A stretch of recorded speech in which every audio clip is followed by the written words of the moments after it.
Hi, I'm Laurina Zhang from Georgia Tech, and I'm here to talk to you about my paper with Elizabeth Lyons on who does not benefit from entrepreneurship programs.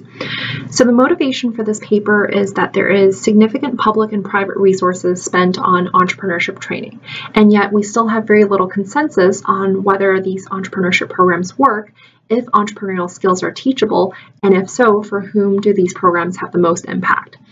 To answer this question, we collect data from a large technology entrepreneurship training program called the Next 36. What's really unique about our setting is that we're able to compare career outcomes of program participants with career outcomes of a subset of applicants who made it to the final stages of the application process, but were ultimately not accepted.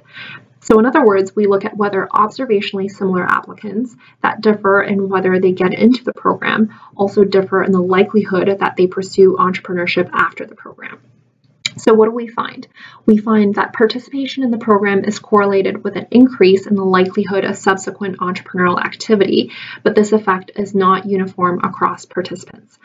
In fact, we find the program is disproportionately less likely to benefit applicants with prior resource and capabilities in entrepreneurship, measured by prior entrepreneurship experience. We also find evidence that the program facilitates entrepreneurship by providing access to networks. We interpret these findings to mean that the program is more effective at offering resources and capabilities to people who may otherwise have more difficulty accessing them.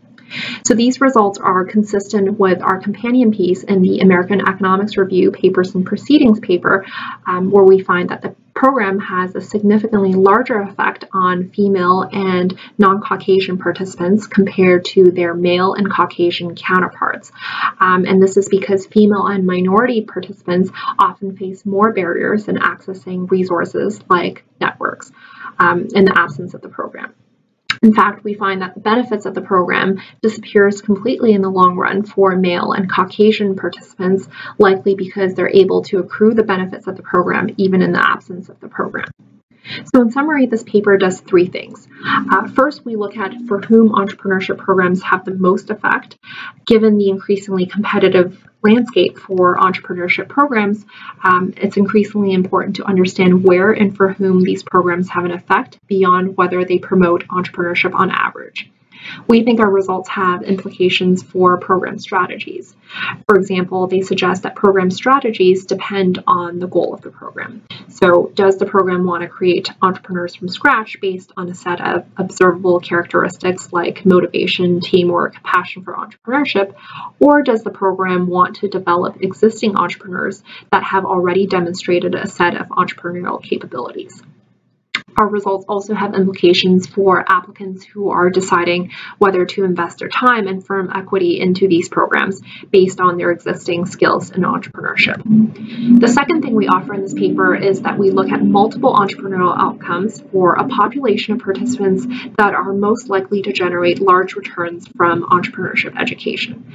The reason for this is the Next 36 program is the program structure is actually quite similar to some of the most visible and well-funded programs in North America, and that allows us to study a population of people who are most likely to become high-impact entrepreneurs. And lastly, with this paper, we explore components of the program that are most likely to affect outcomes. This is arguably one of the thinnest areas of entrepreneurship education research and also one of the most exciting. Please download our paper at the Strategic Management Journal website and feel free to reach out to us with any questions. Thank you for watching.